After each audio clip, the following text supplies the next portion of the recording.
So let me ask you to take a couple of minutes as your brains fill up, or overflow, or percolate.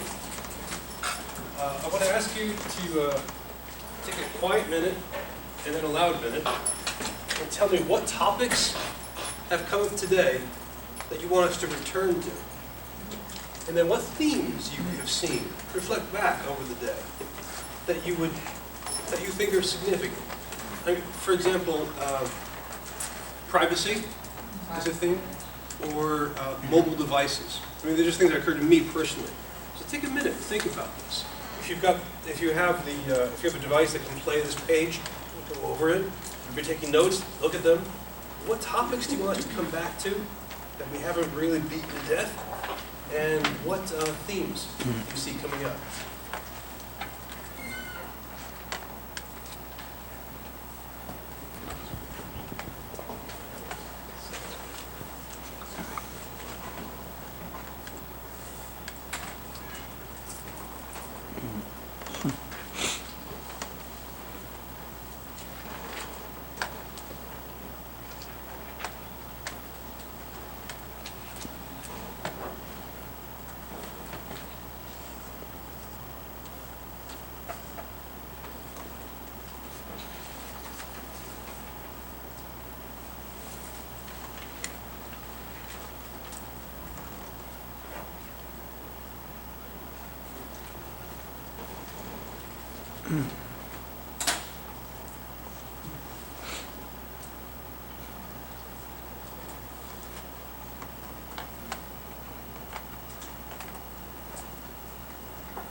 Gesundheit.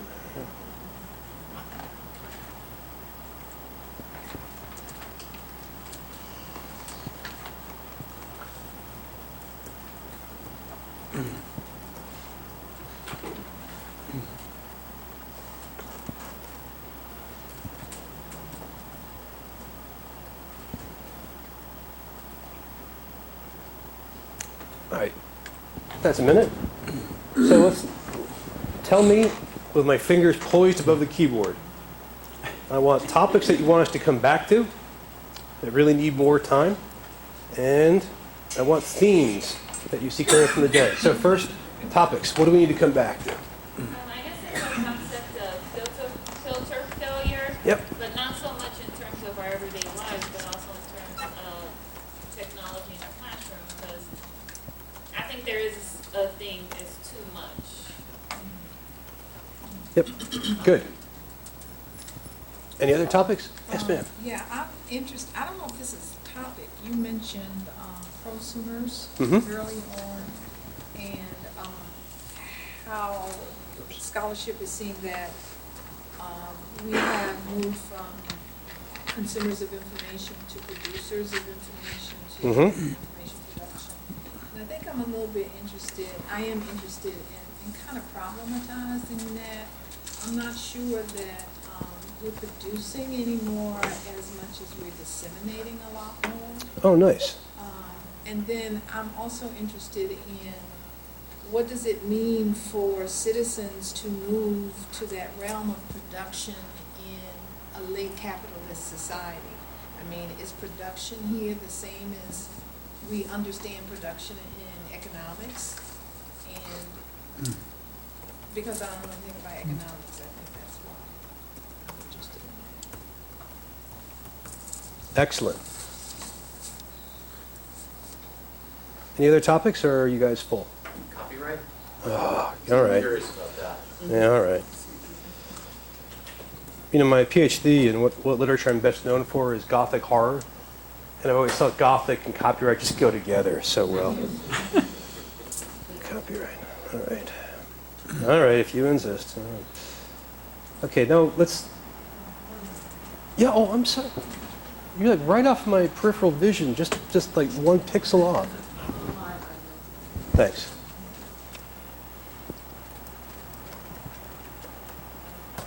I'm going to save themes for later because you guys have got a lot of good stuff. Let me start you up with 2 quick notes based on things that we talked about earlier. And here's one of them. We're talking about visualization. I didn't use the word infographic, but I'm sure you guys have all been sent infographics by now. They're basically ways of making an argument using a combination of graphics and data. They can be done badly or they can be done well. This is one of the most famous ones. It's almost 200 years old. I don't know if you've seen it before. It's a masterpiece of design. What this represents is casualties in Napoleon Bonaparte's army in 1812. So here, this is great. This is the La Grande Armée, 600,000 men in the beginning of 1812, marching east. And what's nice about this chart is that it goes east. And you can see the army dwindle because this is against the map of Russia, against the Vilna, Vitebsk, Smolensk, all the way to Moscow. That's the beige line, and the black line is the retreat.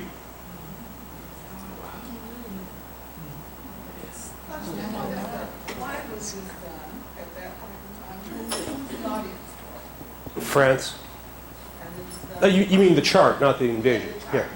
Yeah, 19th century France spent a lot of time trying to deal with the legacy of Napoleon, and this was a way of memorializing it. Yeah, but it's also, it's like talking about the Civil War in the U.S. Scholars do it, but there's lots of popular interest. And if you look carefully, you can see numbers, troop totals. So what's remarkable about this is that without any numeracy on your part, you can see the shrinkage. And then you can see it played out against the map. You can see the Berzina River here, for example. And then it adds more information, and you can track it through. But this is kind of like the foundational infographic. But you can buy prints of this because it's so moving and so elegant. There's nothing extra in it. But there are other infographics out there. Here's a couple from the Wikipedia page. I don't know, do you guys know this cycle? You should all know this. This is really important. This is so useful for you, no matter what you do with any technology. Gartner is a research enterprise, and this is what they call the Gartner hype cycle.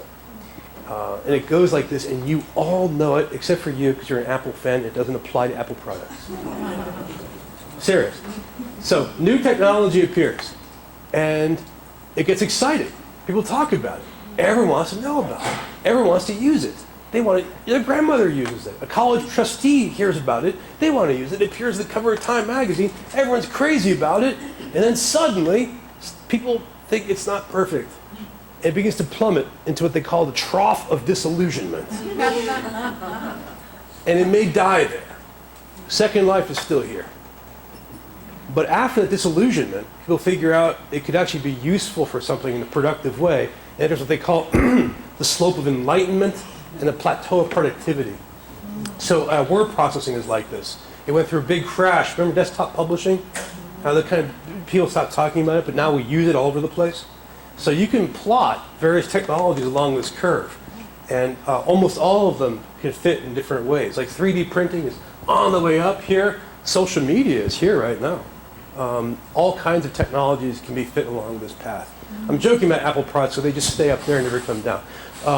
But this is pretty useful. It's also a good infographic. It's a good visualization.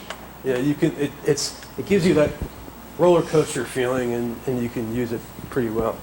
There was one more that I thought was pretty nice. I'm sorry?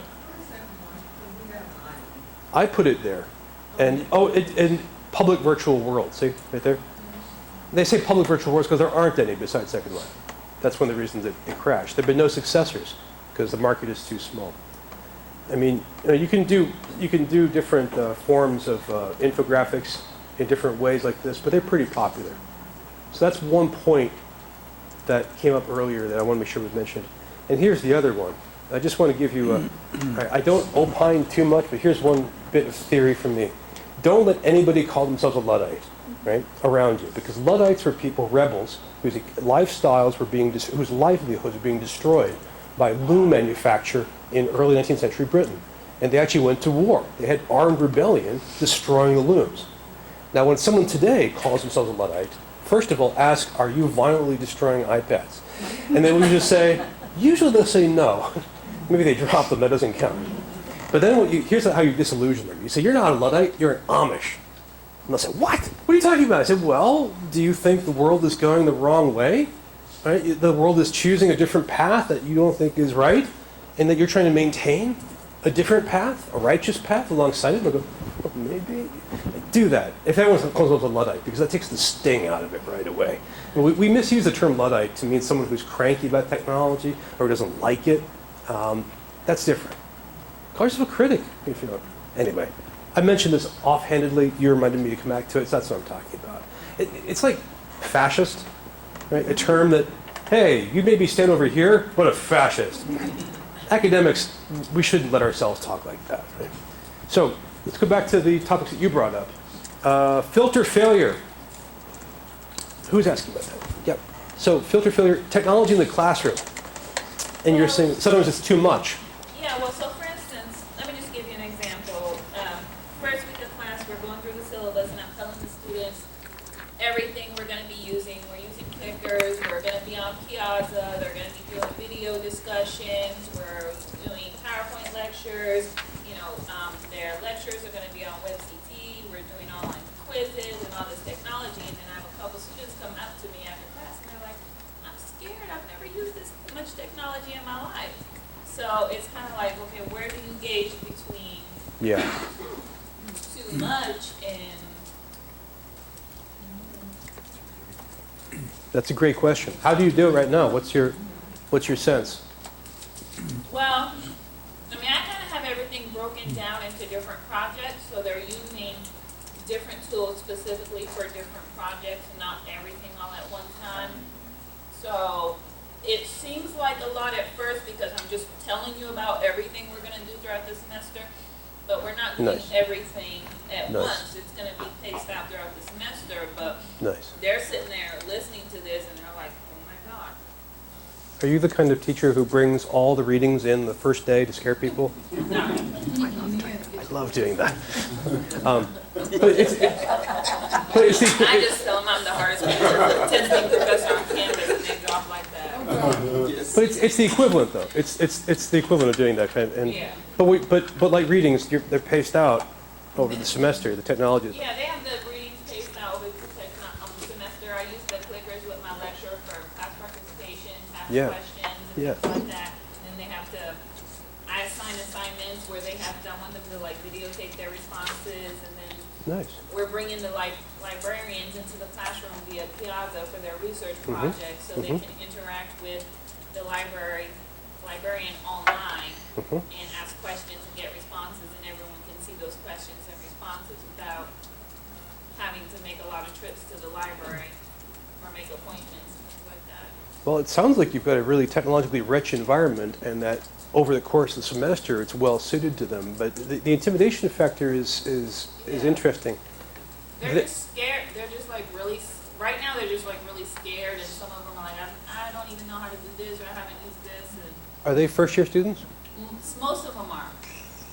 So one thing to think about, and do you have an education faculty at your campus? Is to talk to them about the K through 12 technological environment that your students are likely to inhabit. That really helps because it's hard to predict, and I wouldn't know it offhand. I mean, I know the general picture of K through 12, but they should know this by now, especially if they probably place their students as trainee teachers in those schools, right? Well, so they should have some knowledge of that, and then you can ask and say, what technologies are they accustomed to? There's a 3D authoring tool called SketchUp from Google. And I found it all over the U.S. I had no idea why. It just appeared. It's a nice tool, but I didn't know that. You want to ask and see. Do they use a SketchUp?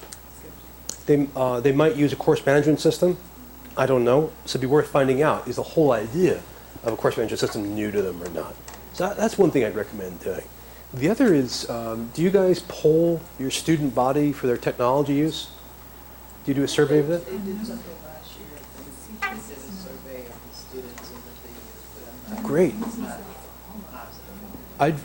Could you hear that okay? At her campus? Are you the same school? Yeah, we're in the same campus. I would look for those surveys.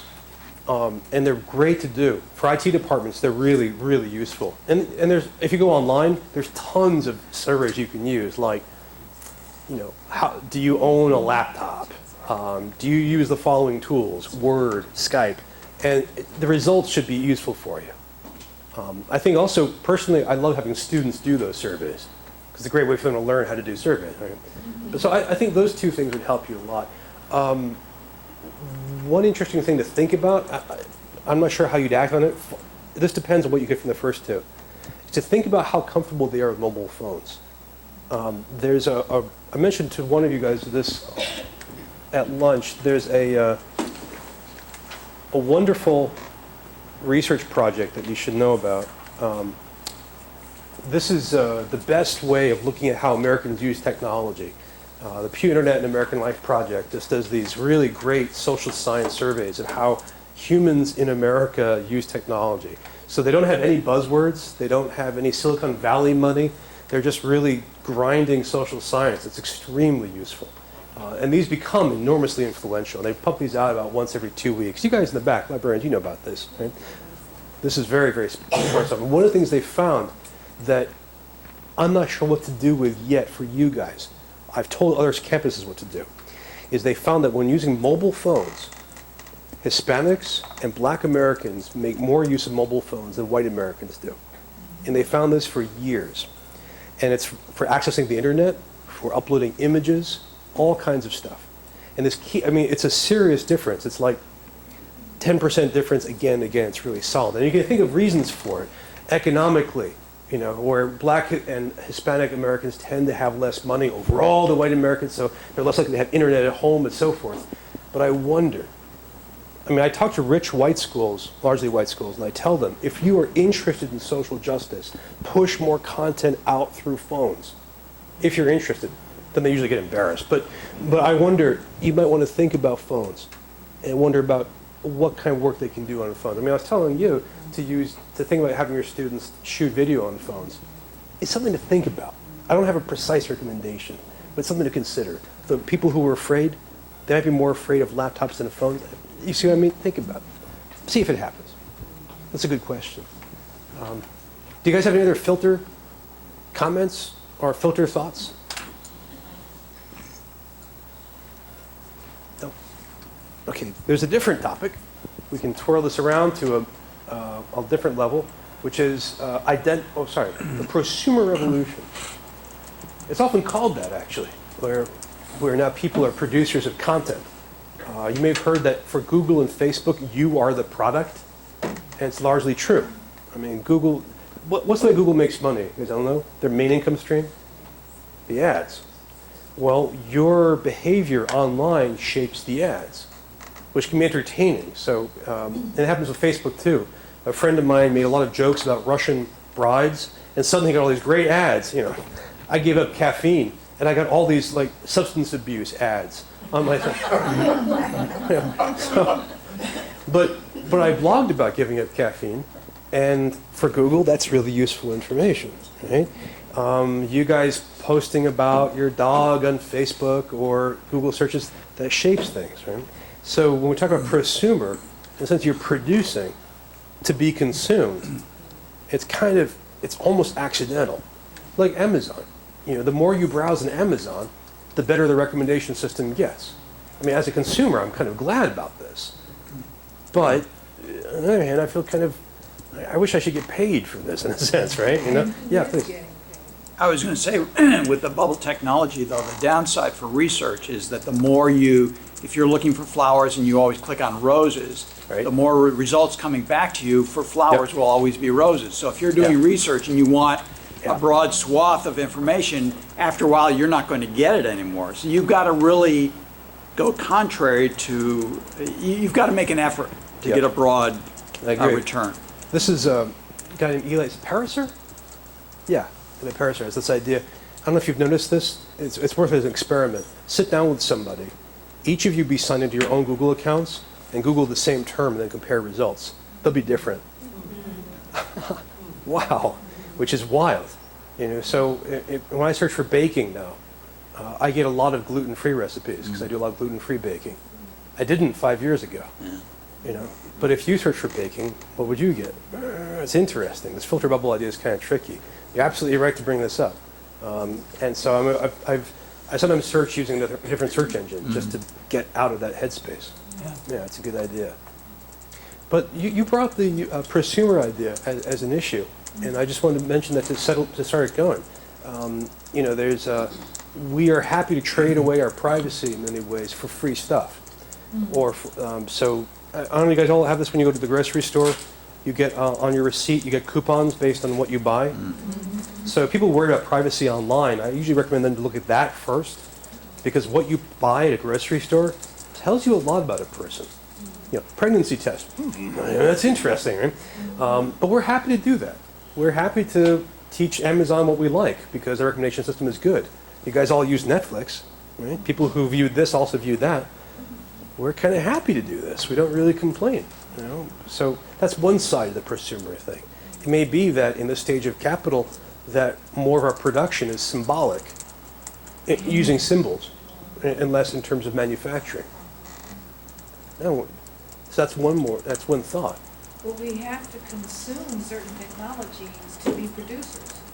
True, absolutely. I need to have a laptop and technology to run it in order to look at Facebook. Right? And then the statistics about blacks and Latinos consuming more cell phones. I just, you know, I'd really like to think about this from multiple perspectives. Because I'm just not sure how much we're producing. Well, you think about the economy. In the 1990s, we were supposed to be moving to the information economy. Right. And we did, but it's really thin. What we did move is to a service economy. Okay. And so we've reduced our manufacturing capacity, Right. and now we have more services. And what's interesting is services tend to pay less and not be unionized. Right. And so if you look at our economy now, where we used to have the big bulge of manufacturing, now we have this information economy at the top and this big swath of services underneath. That's a very, very different world. So what does it mean for us? You know, are we participating in a service economy by Googling? When I upload a video to YouTube for free, I don't get paid for it. Right? It's kind of service or symbolic move. I mean, I'm not producing anything with my hands that you can take away with. It's a different economy. And so that's it, you know, what does producing mean? And you say that we move from being consumers to producers. All right. Is a DJ a producer? It's a great question. It's a chestnut in creativity theory, right? Because they're creatively rearranging stuff Right. and mixing and combining. But is that creativity? Is that like making a song? Well, it's different. So if I walk around your campus and I capture video and upload that without any editing, I haven't done a lot of work. So what does that count? I mean, and one thing that we seem to know, some of you guys mentioned looking at the Huffington Post, is aggregating information is now a value. I mean, librarians have known about this since forever. But for now, so you go to Huffington Post, they have original material sometimes, but they also have links to other articles elsewhere in the web. And that's a value. Salon.com does that. Slate does that. So even the New York Times runs a elsewhere on the web column. So that's an interesting service to do. So instead of making journalism, I mean, they do that. They're also making a filter pathway to other journalisms. Citizenship. Yeah. Syria, the only news we're getting a lot of times from citizens. Yeah. Do you remember the London Tube bombing, however long ago that was? Yeah. There was no professional photography of it. Right. It was all people with cell More phones. and more news stories, that's the case. Hmm. Right, right. And- And virtually no investigative reporting.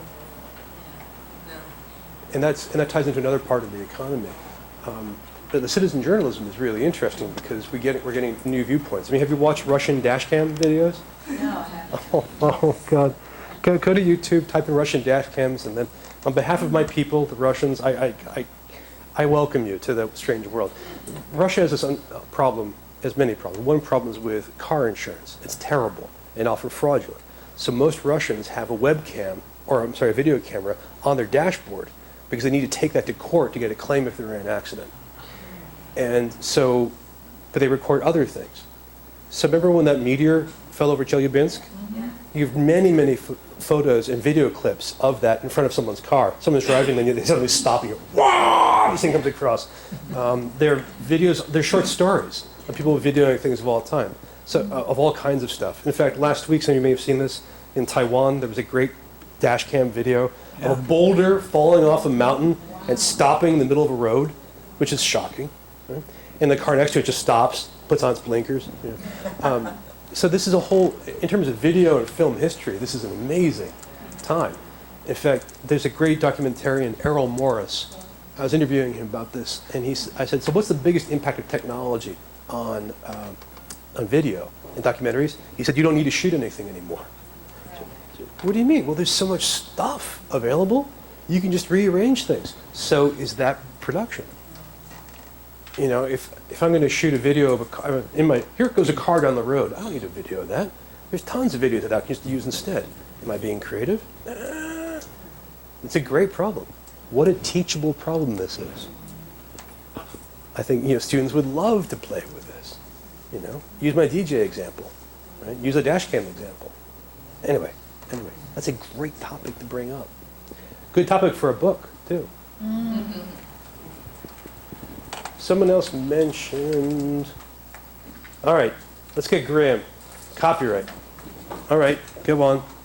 Talk about copyright. Yeah, I mean, I'm not so much concerned about using other people's work as much as the whole notion of, you know, we're generating a lot of original content.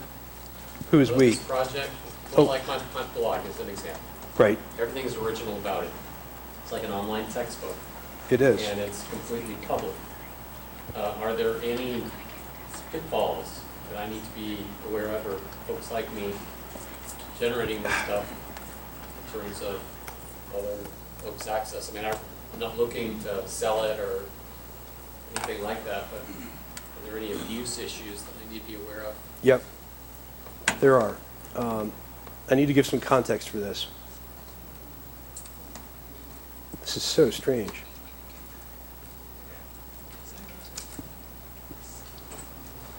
No, I run my browser is supposed to block ads, actually. So I'm always surprised when they appear. They're outflanking me. All right, so here's this video clip I wanted to show you. Here, wait.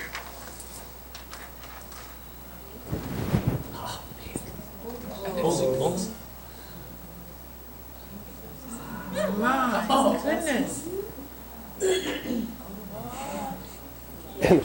I'm backing away. These people are still in that car.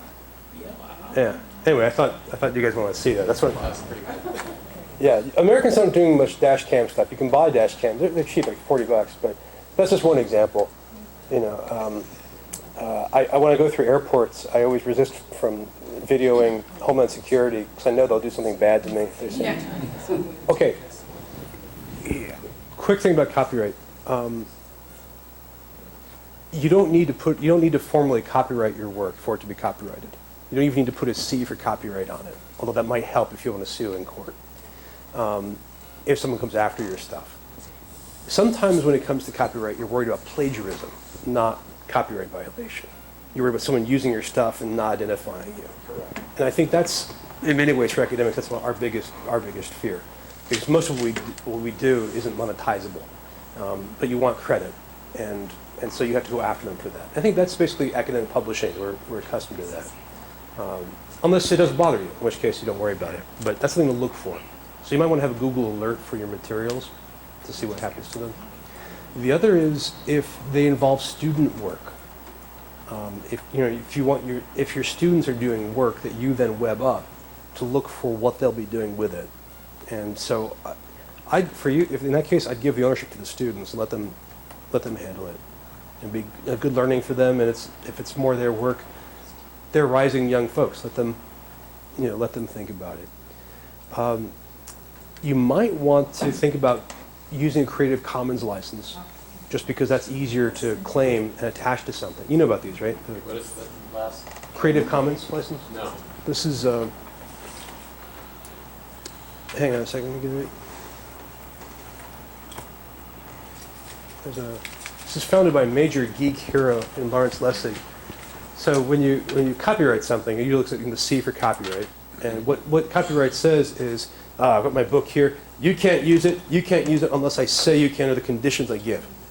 You librarians, you have special exceptions, not many, and that's about it. If you want to Xerox a chapter of mine, I can still sue you. It's copyright's intense that way. Here, you can come up with other licenses and claim them, and some of these have stood up in court. So for example, you can have a license which says anyone can do anything they want with this content as long as they don't make money on it. They can cut it up, they can claim it's theirs, they can do whatever they want as long as they don't make a dime. Or you can pick a different license which says anyone can do whatever they want with this, but they can't edit it. They have to use it as a whole. They can't cut it in half or they have to use it as a whole. There are a few other licenses here. You can drill down into these if you like, but they all appear as a Creative Commons license. So that term, Creative Commons license, is now widespread. WordPress likes to encourage you to publish blog posts under a Creative Commons license, just so you know. And this site is pretty informative, and the librarians here, they know all about this and they can help. But this might be a way of claiming this for yourself or for your students. Might be a way of learning more about copyright and how it unfolds. I haven't mentioned fair use yet because I'm increasingly skeptical of fair use's utility. Fair use, anyone know when it was invented in the US? 1976. It's relatively young. We're the only country that has it. Nobody else does. And fair use is, Lessig says, it means the right to hire a lawyer. That's pretty much it.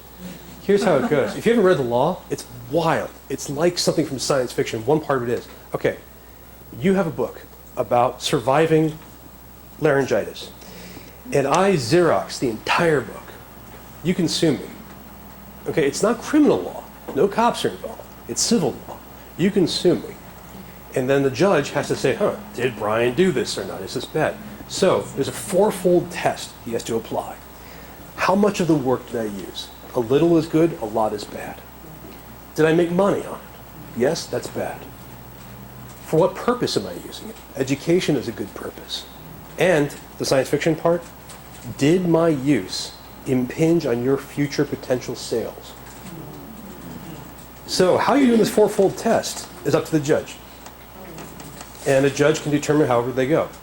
The other thing is, let's say you're extremely rich and powerful. I might just be scared and stop. You guys all know about the suit of the parody of Gone with the Wind? The Wind Done Gone? So this woman, I forget where she was, she wrote this parody from the point of view of the slave, and the Mitchell estate sued her, and the first judge said, you're right, you can't do this. I was going to pulp all the books. The second judge actually looked at the law and said, no, it's okay, you can do this, it's a parody. Right? But fair use is tricky. It's really tricky. You guys, as educators, you have a special shield for this online. You should know about this. It's called the TEACH Act. I don't know if you know about this habit that Congress has been in for 20 years. They want cute acronyms for everything they do. And it's like Patriot stands for something. Right? It's like protecting America, stuff, blah, blah, blah, blah. They love doing it. I don't know why. It's goofy. So the TEACH Act is your defense for fair use in the digital world. It stands for the Technology, Education, Academic, I forget. And it works like this. If you want to claim fair use, right? So you got your book on laryngitis, and I want to scan part of it and put it in my class Moodle, right? I have to do certain things. I have to make sure nobody else on earth can see it, except my class. It's not my course. So like if you want to scan something for your early world history class, you can only do it for that one section. End of the semester, it's got to go away. And only I can use it. And plus, it's not for money, and that's basically the idea. That's the defense. So if you want to include, if you want to, for your drawing class, remix Miley Cyrus into it, I'm just making this up now. Make sure only your fall drawing class can see it. Please God, nobody else. And then it's gone. Right? I asked the then head of the MPAA, the Motion Picture Association of America, why he thought this was a good idea. I said, look, I teach The Matrix all the time. It's an awesome movie. I teach it in classes. What if I have a 5-minute clip? That's not going to hurt the family of Keanu Reeves or whatever, right? And he said, this was so weird. He said, okay, you have that. Then somebody else has a 10-minute clip over there. And somebody else has a 5-minute clip over there. And sooner or later, this is how he put it to me. Some kid in Hong Kong with a copy of Final Cut Pro puts it all together, and I go out of business. My first thought was, you're insane. But he was the head of the Motion Picture Association of America. That was the law. This is what you have. So if you want to do fair use, keep it in your class and don't let anybody else see it. If you want to adhere to the letter of the law. Librarians, how am I doing so far? Yep. Okay. Whenever I talk about copyright, I feel like I should start drinking again, or I should wear a black hat, you know, but it's a major topic. It's a major topic, and you were totally right to mention it. Yes? If you create something and don't specify a copyright of any kind, It's still claimed. what kind though? Basically, because it goes to court, and you have to figure it out. The term for this is the Berne Convention, which was a international copyright. I mean, this is all thorny. This is like Alice in Wonderland type stuff. It gets deeper and deeper and crazier. But this was the U.S. signed this in '84 or so, and we're part of it.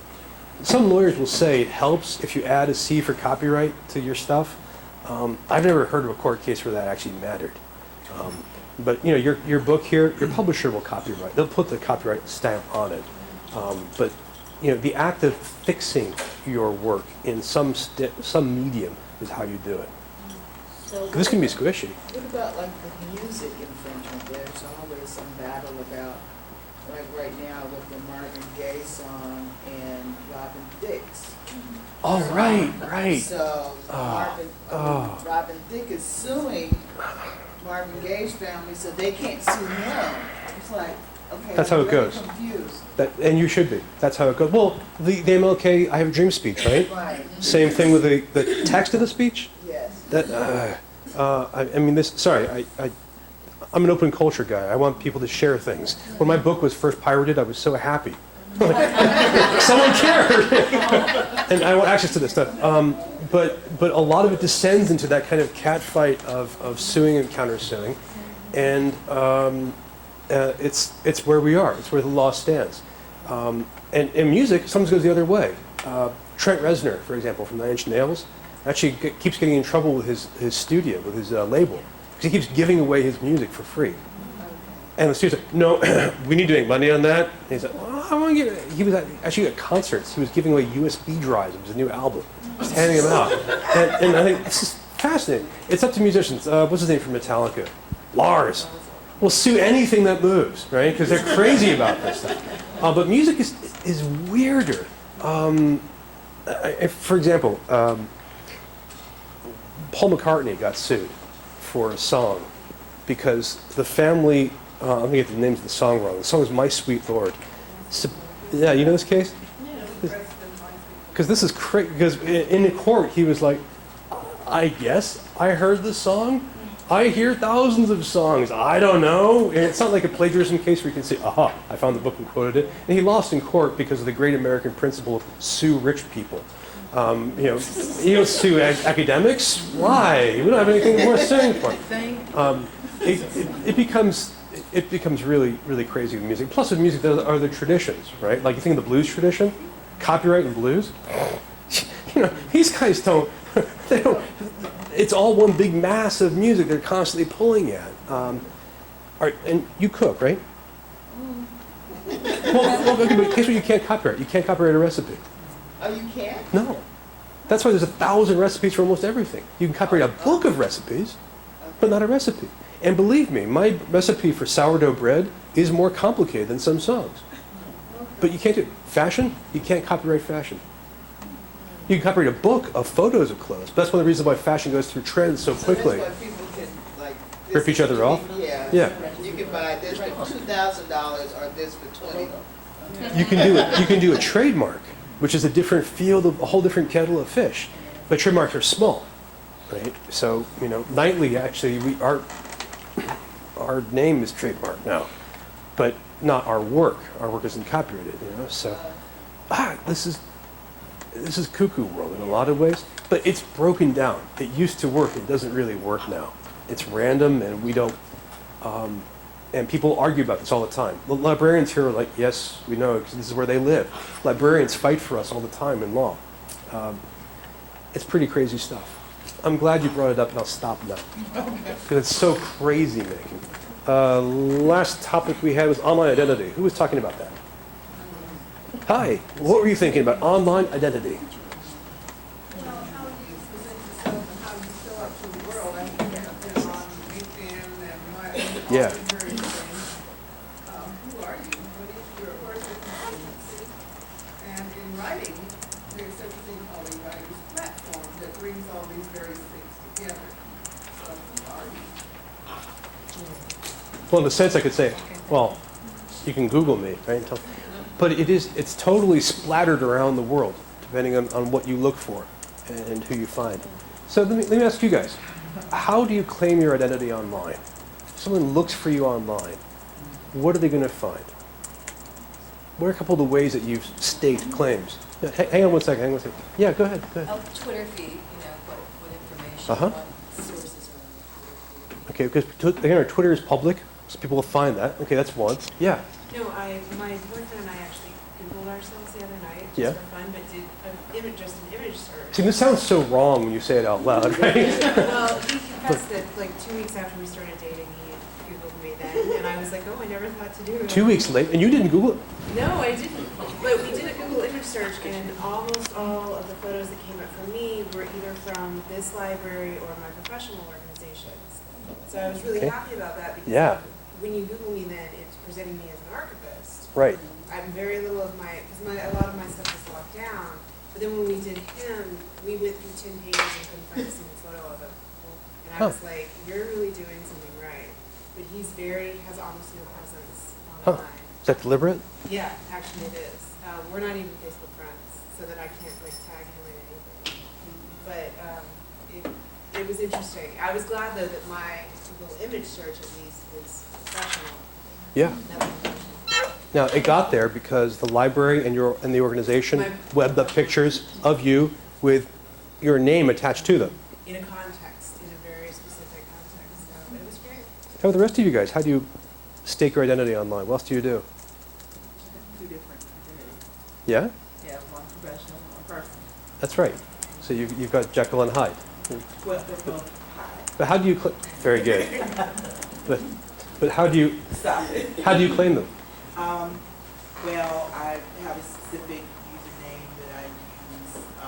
For my professional one, it's my real name. Right. And personally, it's have a whole different moniker, I have a pseudonym. Okay. And I don't use my real name on Facebook, so it's hard to Very smart. Interesting. The rest of you guys, don't your individual departments claim you? You have a web page for your department with your name on it? So if I searched for your name plus your school, that would come up? So that's another way? Let's hear from these guys. Go ahead.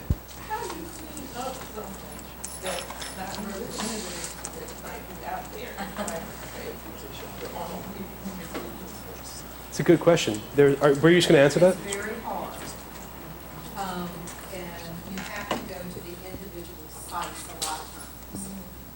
You can find opt-out sites, but basically what that does is sends you to, it has a monitor, because there's one out now called axiom.com. Basically, it's a monitor site, so that when you go there, you can opt out of marketing emails that you're getting based on your user behavior, either online or when you scan your loyalty card in grocery stores or any other stores. But it ends up, there are very few things that happen. You have to go to individual sites, clean your online presence. There are some great aggregator sites with links to how to delete yourself. And Lifehacker Mm-hmm. mentions them, and some of them are better than others, but if you really want to be able to like how you can delete your Facebook presence, there are these aggregator sites and there's hundreds and hundreds of websites listed and how to get all of them.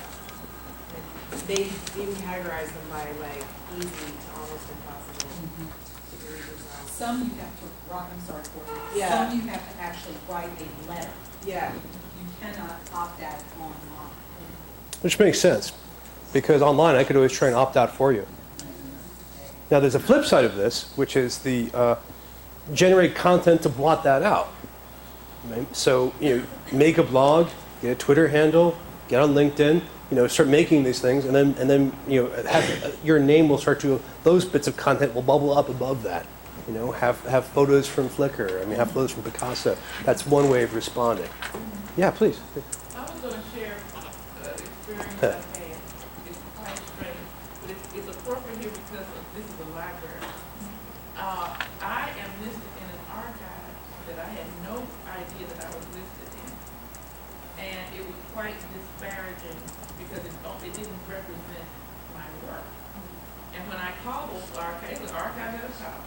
When I called the college, they said that they can't stop me or anyone from not being collected by someone. But it looks bad. You see what I'm saying?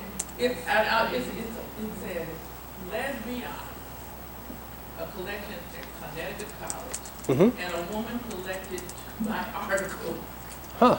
Now, that just doesn't represent me. And so I asked that it be removed, and it cannot. They said they cannot remove it. And then I went to there's another archive that I participate in, the American Classical Film Archive. And that's fine. But one thing they cautioned our group that's affiliated with it, they said any letter, because it's a group of Black women's organizations that are selected at that. Any disparaging letters, like somebody might write and say something bad about the president, or might accuse somebody of something, all of that is sitting in those archives. So they cautioned us to be careful what we sent. Now, luckily, there's nothing disparaging there about it. But anyway, I'm just saying it was interesting to know about archival collections and how it's digitized and what it represents. It really is. That's a good strategy. There's nothing you can do. Did you contact the Connecticut College faculty member who curated the list? Yes, I did. And she said she didn't know me at all, but she liked it. And she's retired now. She put it in there. And she's retired. Well, anyway, it's about women writing. Yeah. And one work that I did was kind of groundbreaking. But I'm just Great. like, why did you title it that? She said she just wanted to, be proud about who she was. And I'm like, you were. I'm like, please. But anyway, there's nothing that I just found that really interesting. You should write Someone about it. to create a crazy kind of. Yeah. Well, and it's a weird question of legacy because we at the King Papers, and we get calls all the time from people who say like, oh, I was Googling my grandfather's name and it came up in this thing that says the King Papers, what does that mean? And we explain, oh, well, we have a letter then that your grandfather wrote to Dr. King or vice versa. And they'll often say, well, what's the content? Can you tell me what it is? And the last time it happened, which was really recently, it was someone who didn't know his grandfather had actually been a student organizer on his campus in Texas. And it was a letter of him writing to Dr. King asking for advice in planning these events. And he was really proud. Yeah. And he was like, I never knew this. This is fantastic. I'm connected now to this legacy of activism in my family. Well, we also list all the people who wrote the hate mail. So I'm kind of waiting for the call we get one day that somebody says, I know my grandfather's name, and it's in the King Papers. Can you tell me when he wrote it? And I'm going to tell them just the same as I tell people who find out a good thing. But we don't necessarily discriminate on what Dr. King kept. It's all out there. We make no judgments on that material. It's just available to the public. The archives for a college that I won't name were doing a digitization project of their history. And one of the things they'd done was they were early adopters of film and video, and they'd recorded a lot of stuff. And they had recorded, among other things, several anti-war protests in the mid-'60s. Well, they got a call by a person who is now a federal judge who said, I see I'm in that. Can you please delete it? Because that person is no longer associated with the anti-war movement, to put it mildly. And it was interesting. So my first thought was, but my second thought was, it's interesting. Because when he marched, he would have had no expectation of that happening. Because, this is before Porta Pack video. I mean, it might be in the evening news and be gone, and that was it, right? Or it would disappear in archives. It was an interesting question, to wonder. We now have something like a kind of giant group memory happening that we've never had before. And we're figuring it out. And if it means you're collected there. Yeah, but I mean, who's gonna look in the box and see what I wrote? So it's not even on that subject matter. Maybe you should write a blog post about this and explain. Oh, yeah, write something, put it up on the web. Yeah? Yeah. Right, and that would be more recent. Yeah, explaining the story, which would be more interesting, explaining your side, and maybe having what you wrote in there. Now, what are you going to say? There is one other caution I want to make, and that's about the picture that you use as an avatar. It could change and stay the same everywhere you go. Mm-hmm. I have one picture of me when I was young and pretty, and that was my avatar. And then, that's about 20 years ago. But then I changed and started using my Second Life avatar. And so that's everywhere now. Yeah. So I don't know how they do that, but like if you have Vigo, which I do, Yeah. the avatar that's there takes over. Then if I change the word everyone, that one takes over. Do you know how that happens? Yeah, it's they basically have one single file, and if you overwrite the file name with the new image, then the new image percolates everywhere else. So take a look at Facebook, for example, where people frequently change their avatar, and you'll see that it populates really quickly through their page once they change it over. Yeah, yeah. Oh, it's an interesting thing. I mean, who you are online is, all right. I'll give you a great example of not Googling somebody. Met a professor at a college in New York State. Brilliant, brilliant professor. She asked me to give a talk on her campus. I did. And afterwards, she said, "Would you like to go out to dinner?" And I said, "Sure." She said, "Do you mind if I bring my husband along?" I said, "Sure." And more people to talk to. So the guy gets in the car, and her last name was something generic, like Smith or Jones. He gets in the car, and I said, "I have no idea who this guy is, but I'm an extrovert." So I'm like, "So, who are you, and what do you do with your time?" And he gave his first name, which is David, and then said that he spends most of his time working to stop the death penalty. I did a double take. I thought, he's not a teenager, he's a middle-aged guy. I said, "How did you get into this business?" He said, "Don't you know?" I said, "I have no idea." He said, "Well, my last name is Kaczynski." I thought about it. Oh, he said, "Yes, it was my brother is the Unabomber, and my wife and I are the ones who turned him in." And so one thing this taught me was Google everybody that moves. And obviously she wasn't using the name Kaczynski. And he was fun. He was a fun guy. He was really smart. He didn't, when they turned in their brother, they didn't think that he'd get the death penalty, which he did, the federal death penalty. They thought he'd get mental help.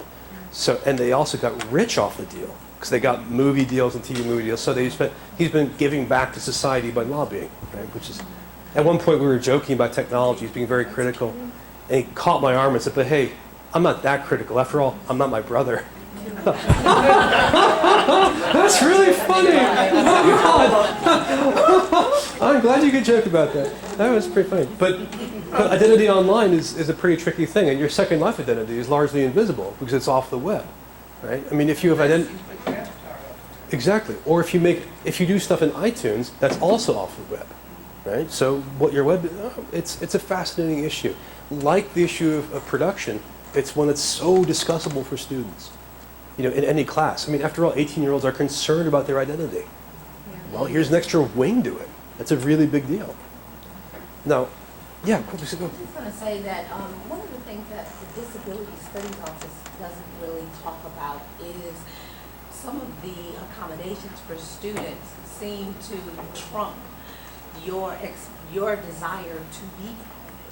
So, for I'm sorry, is example, the student or the professor? the professor. So, for example, Yeah. like I had students, the Disability Studies Office will say, most professors will let you audio record them. Mm-hmm. Well, I don't, because of the distinctiveness of my voice. Not only that, is I've had students say, "I put what you said on my Facebook page, and it's some distortion of what I said."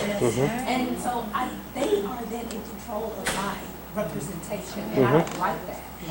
So far it hasn't been a problem, because when I was in ADW, I would say, I don't allow anyone to record my voice, and there are 8 other sections, right? Go there if you want, yeah. Yeah, or, perhaps you can get a note taker, but I don't allow that.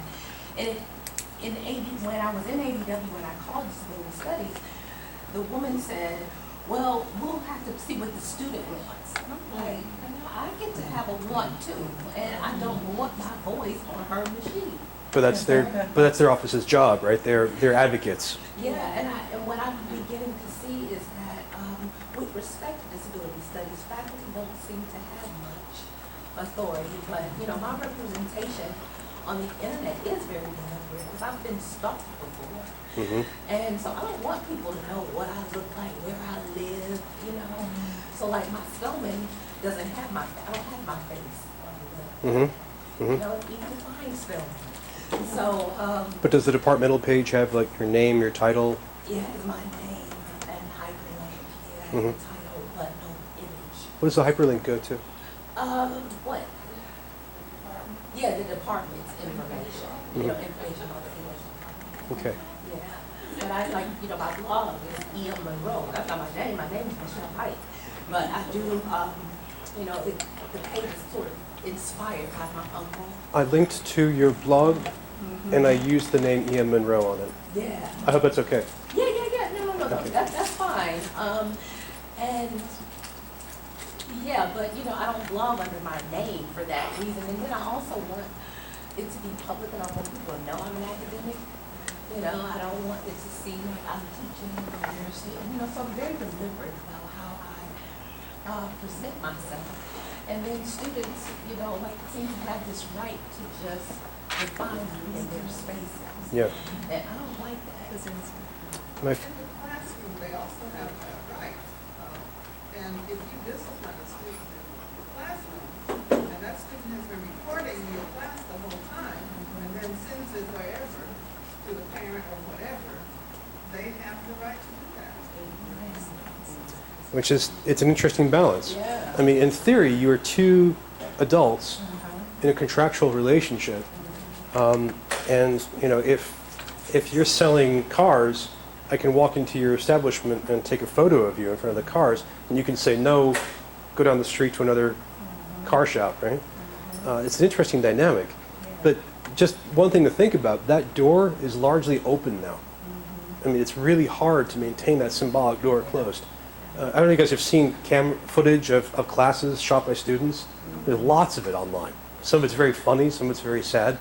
But so far, the boundaries of this are kind of tricky to contest. Disability is a strange area, in part because the disability afflicted students have advocates. You might want to talk to your academic dean about this, because that's your advocate. And maybe that negotiation should happen. But you were going to say, did you hear it? Oh, okay, you're just stretching your pen out. Okay. This is a huge topic and a major one. Were you going to chime in on this? I thought. No, I didn't. Okay. Now, let me ask you to reflect a bit, because I find a lot of workshops at the end of them, they kind of disappear into the sands, and I want to make sure that this is more synthetic, and that we can reflect back on what we've done today. And I want to both look back and then look forward. So looking back, let me ask, what are some of these themes that we've been talking about? I mean, identity is a thing that has just come up. The thing that we've been talking about flipped classrooms, we've been talking about audio and video, we're talking about visualization, copyright, God help us. We've been talking about technologies in our personal lives. What are some of the themes that you've heard in your mind as we go? I mean, I'll put privacy here because that's come up a few times. Yeah, please. Being deliberate about content creation. Being deliberate about content creation. Can you say a bit more about that? Just knowing what's out there for you to create content. Good. Yeah. And I mean that in a technological sense. Good. And some of the things we've been talking about, like making video, why to do it, and then how to control the audio for it, right? What other themes have come up for you guys for this day? Spontaneity. I want to return to that. There's another side to that. It's not just spontaneity in the classroom when you're talking, but there's also a lack of spontaneity increasingly in what we can and cannot put in our syllabi. What we are expected to put in our syllabi. How do you mean? Well, we have, sorry anyway, CITT, we have templates that we are supposed to use. Oh. Yeah. You didn't hear that, did you? Yeah, and we have something else to say, like I have a policy about men that come into my class with their underwear hanging out. Okay, that is not a popular and accepted rule. But can you add that in your syllabus? I did. And I also said that I consider it sexual harassment. Is there a mandated plagiarism statement? Yes.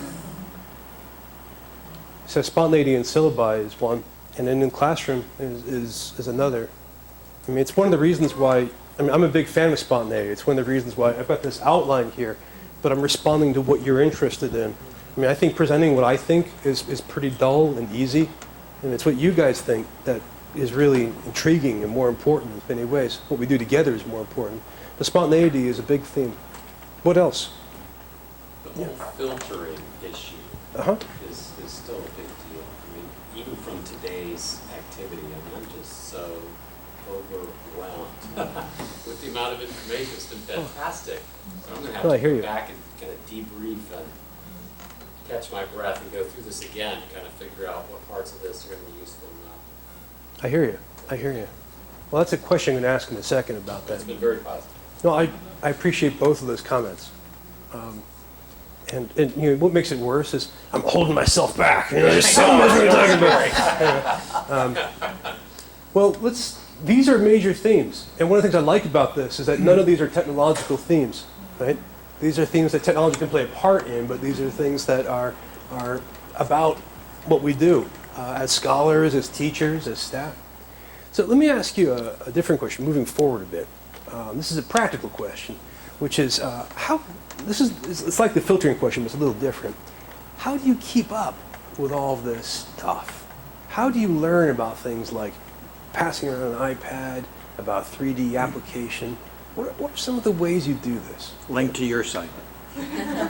Well, Let you do the that is one way, and I'm happy to do it. I mean, I have an unusual position where but you know, if I did it all by myself, you wouldn't want to link to it because it'd be very limited. I exploit all my friends mercilessly. But if I can, one way of keeping up is following people who are expert. So, for example, you have your librarians here who are wonderful at this. So knowing them and hanging on to them is great. But how else? I mean, how else do you learn about things like clickers? How do you learn about new e-resources? How do you learn about some of the like your case of the of Connecticut College identity, right? I mean, how do you learn about these things? Yeah. Well, actually, we are pretty fortunate around here to have lots of opportunities. At Spelman, we have these 1 or 2 day meetings before semesters called Faculty Institutes. Mm-hmm. And for the past couple of years, Excellent. a number of them have dealt with technology. And then there are different workshops that come up and it's just about kind of taking advantage of opportunities that present themselves. Uh-huh. Yeah. Yeah. So this is great because those two are not technology things. Those are face-to-face, in-person things. Faculty Institutes are terrific. I mean, you guys are it's really good that you have them. And then workshops, of course. Yeah, hang on one second. Please. Part of it is just by doing some of this stuff. Yeah. It's like the Matrix, right? Yeah. You can't be told about it. You Try some stuff out. Yeah. Yeah, I love teaching people specific technologies so I can see how they react in part. And when I used to teach Second Life all the time, I was a big Second Life booster before they kicked me out of discussions. I was too critical of it. But I would get people in a room, including like campus presidents, and they'd be like, oh, they'd be talking, and then they would all get quiet because they got into the world. And in their bodies, I could just watch them, they would move in response to what they were doing in the world. And I would do terrible things to them. Like I would move my avatar too close to them, they'd back away from the computer. But they wouldn't, if I described this to them, they would have thought it was crazy. But doing it made the difference. Yeah. How else? Who else do you find out from? Who are the people that you find out about this stuff from? Yeah. Yeah, colleagues. You guys are a many-headed hydra, finding all kinds of stuff. Yeah. And the colleagues, you can't always tell who. Right? We get a lot of stuff from publishers, textbook publishers.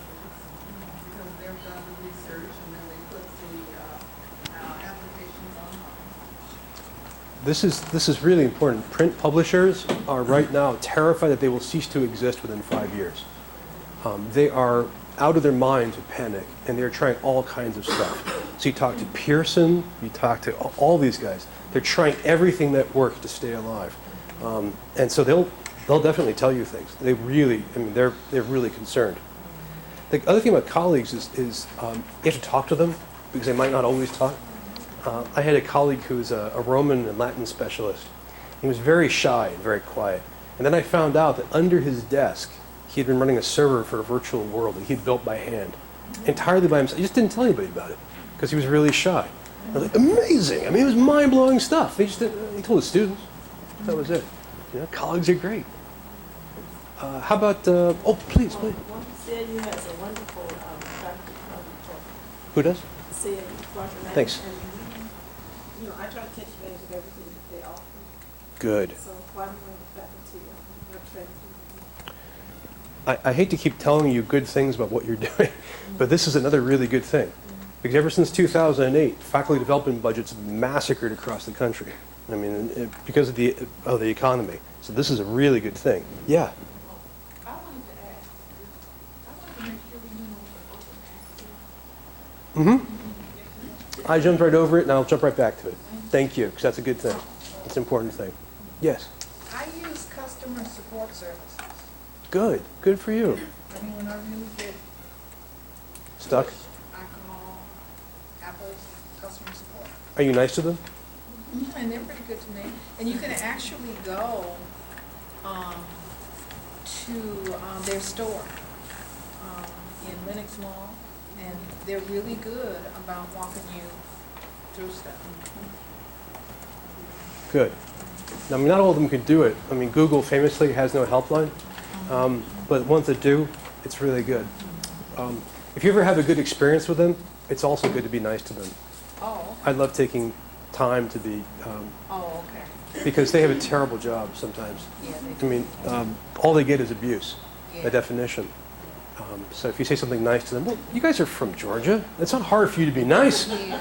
I'm from New England. We hate everybody, but you know, but that helps a lot. I don't know if it's typical, but I was in Boston and my laptop went dead.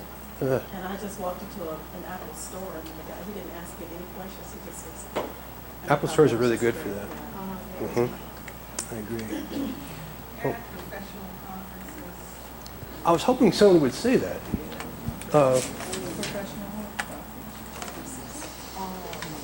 Now, I've asked about professional societies here, and they apparently are of little help, generally speaking. And I'm not sure why that is. I have some theories, but I rarely hear from that. Professional conferences are different, so peer exchanges. Do you guys, are there any media that you follow that helps with this stuff?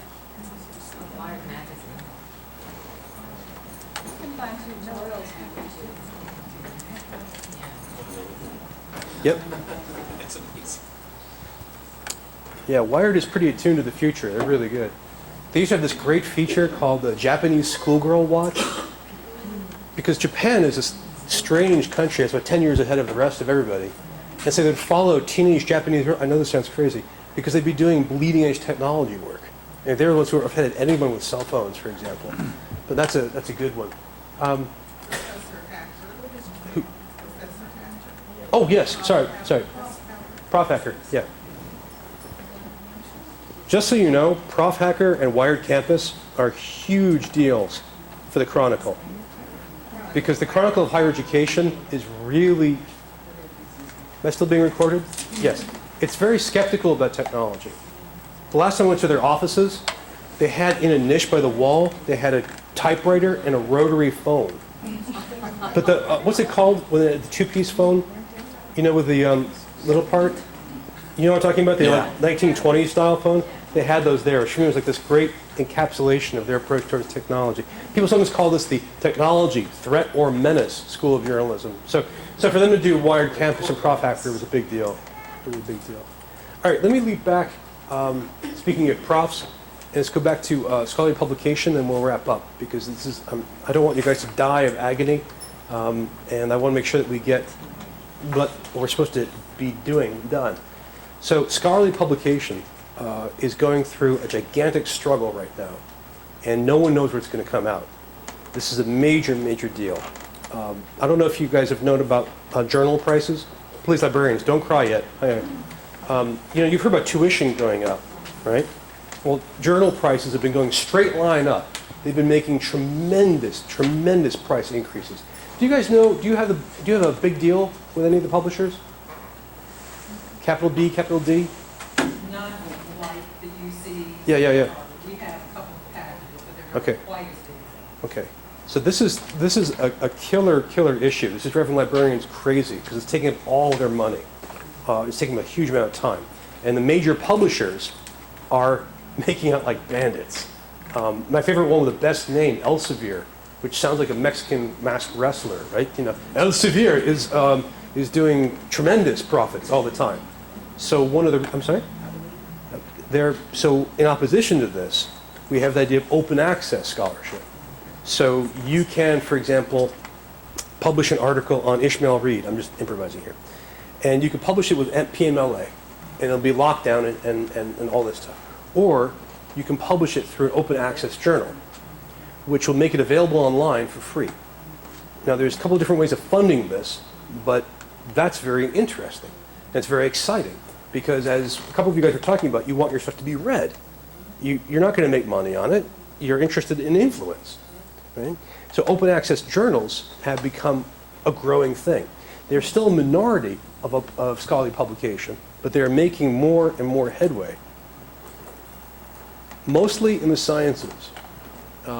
If you're curious, this is probably the most famous one. Public Library of Science, PLOS One, which is all peer-reviewed, top-notch scientific work. And you can look at any of it right now for free. So this gives publishers, heart attacks thinking about. Is this sustainable economically? Oh, that's a question. One thing is, it's cheaper to do this now than it has been, because they don't have to publish with presses. They don't have to get ink and paper and mail stuff out, but it still costs money. Last year, there was a revolt of mathematicians. I love this image. A bunch of mathematicians, including guys who won the Fields Prize, the great prize in mathematics, started swearing they would never publish with a professional journal if it wasn't open access, because the price increases were so high.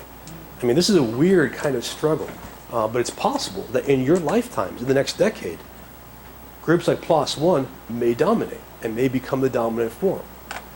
We don't know where this is going, but it's something to think about ethically.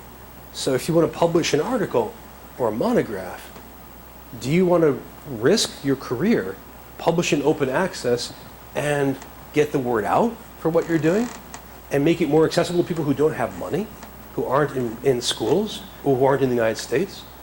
Or do you want to go for the tried and true method and go for a non-open access journal? It's an ethical dilemma. And tenure promotion review committees all over the US are wrestling with this. Grad schools are wrestling with this. And there's a lot of disinformation out there. I hear again and again, there's no peer review journal work online, which is false. Well, the technical, there was a school in the Midwest which this January was debating a resolution whether or not to allow their faculty to publish in journals online, because they had banned it completely.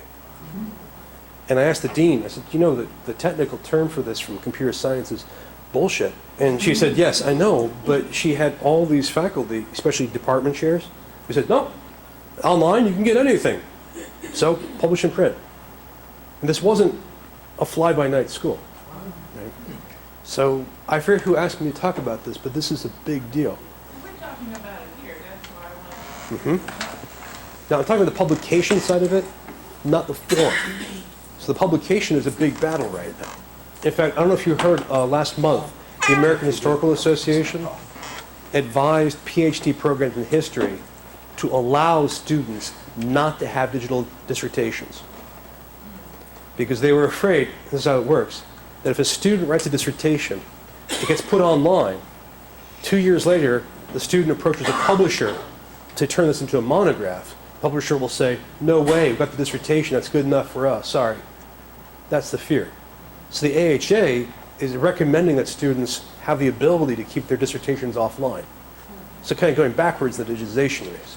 And this has caused a huge scandal and many, many debates and arguments about whether or not this happens. See, this is the publication side. That's happening now.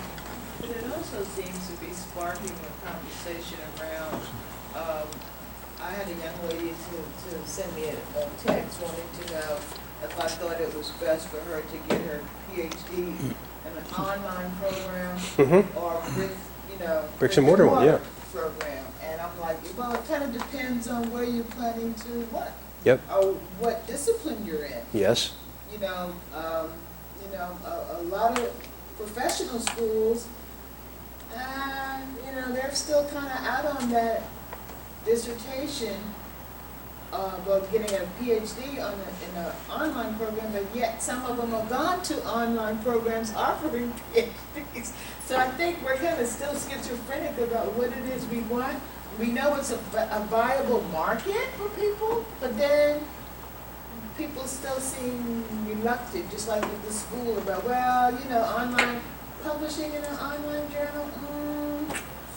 Don't forget cost. Take away the scholarship. You guys, you heard about down the road from you. You know about the Georgia Tech Master's Program, Computer Science? Yeah. This is, you guys might have the cost trail, I'll see if I get this wrong, but they're going to offer a wholly online MOOC-based Master's in Computer Science. And the cost was $6,000. What compared to? 43,000.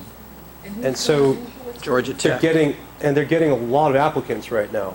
And it's an interesting argument because they're saying, Georgia Tech is saying, yeah, we think that price difference is right, that coming to Georgia Tech is more valuable. That's why it costs more.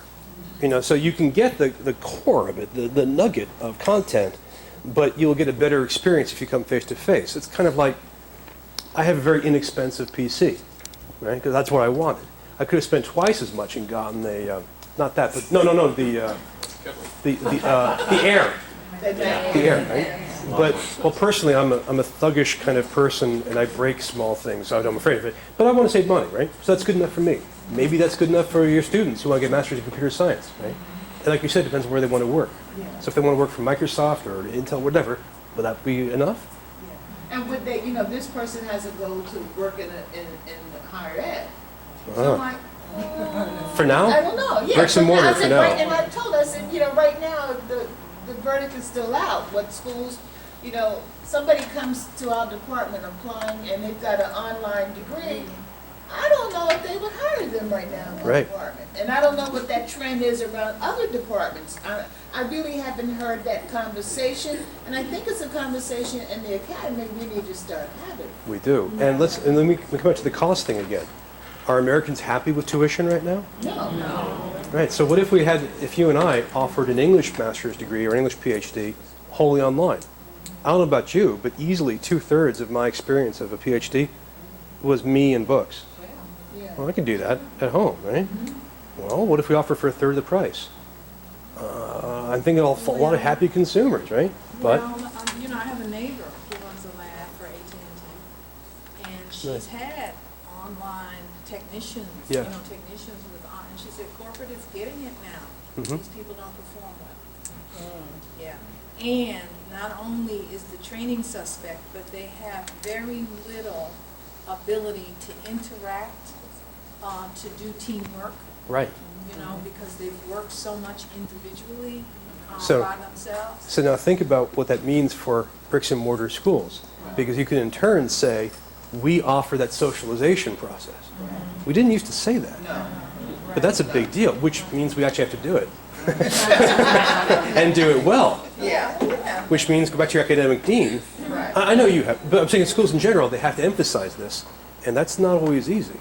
Right, So and how I do think you we sell that especially if have the to parents- emphasize it, for the student populations, the populations who are coming into the university now, into the academy, because as one student told me when I, queried her about why in the world are y'all having so much problem with this collaborative assignment? Why can't you, find the meeting times? Why can't you get together and get this work done? She said, because we're not used to working with other people. We're used to working by ourselves. Is she 18? So now let's She think. said all through high school, for the most part, she did her work, with a computer. She didn't have to work with other groups. So let me mention a non-technological factor, which is you don't need teamwork to study for tests. Right. That's right. No Child Left Behind has had huge impacts That's right. on us. I'm conscious of time, and you guys hit a glorious subject. So let me wrap this up by asking you, what next? You have a whole semester ahead of you, and another one. Right? You're trying your project with, I want to call it assessment, but there's a different word for it. Thematic assessment, right? And with outcomes. So you're trying that project out, right? You've got this archives project, and you're happy to have people come in the archives. Are the rest of you, are your minds filled up with things you want to try out, as you said, and projects you want to do? Yeah, please. I like the way you said that. Go ahead. I'll say that one challenge that I have with these alternatives to the standard turn in this piece of paper Yeah. is just simply, it's sometimes hard to just receive them. Like, so that you have something that you can grade. Right. Like, does that make any sense? I'm not sure. Well, I guess that's the only way I can sort of describe my problem. Like I have students sometimes make web pages. Yeah. And maybe they're just not used to doing different things, and so they're sort of less skilled at just like getting me the URL or printing it out in a way that I can actually see it. Oh, I see what you mean. Yeah. Yeah, well, It's because they don't primarily use their technology the way that we are being explored in the classroom. They don't use their iPads for that. They don't use their That's one reason. iPhones for that. They don't use their computers for that. That's one reason. They use their computers and their iPads to tweet and to socialize. Okay. But it's not Mhm. to like, how do I turn this into some kind of learning experience? It's like, what? What's a URL? So we spend a lot of time kind of educating, training them on how to use the tools that we're being exposed to, because they don't get this. And then Well- that I always time like to emphasize to them that the significance of their marketability Mm-hmm.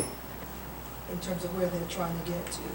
Be it to be an entrepreneur and to do their own thing, or to go and work for someone else. Mm-hmm.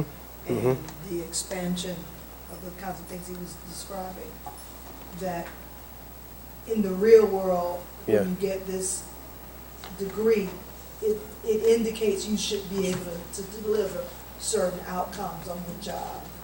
And that your counterparts at other universities are bringing these skills into the Mm-hmm. workplace. So you need to expand what you do with this and with this. The counterparts that Not you're just what- competing with Exactly. for very few jobs. And just, and press it, because some of the resistance is, they came out of high school systems that didn't require. Right. But we are a collegiate and university community. Our job is to raise the bar. They can kick and Yep. scream, but we gotta raise the bar and hold them to it. Because it does reflect, I think, adversely on us, to turn out college graduates who don't make that connection with these tools and resources with what's expected of them in the workplace. What she said. That's really good. And you guys should feel good about that, because that's a pedagogical problem to solve, and you improve your students. And we know they don't always like being improved. That's the kicking and screaming part, right? But you're making them better. This is the work that needs to be done. You're making them reflect on this stuff. Think about the topics that we're going through today. What does it mean to be online? What does it mean to think visually? All this stuff, you're passing this right to them. That gives them the edge, because not everybody has this. This is a huge, powerful boost for them. And I'm glad that you guys are in position to deliver that boost. It's late on a Saturday. You should get out of here. I'll be here for a few more minutes. If you can't get enough of me, and you wonder where my beard comes from or whatever, a bunch of business cards here so you can find me. And naturally, Well, I'm on your Twitter. I'm following you. Well, if you're wondering, I'm gonna stop. online identity, I'm easy to find. I'm all over the web. Let me just please thank you very much for your time. I've really enjoyed learning from you, and I think you guys are awesome. Thank you for spending time with me. Thank you. My pleasure.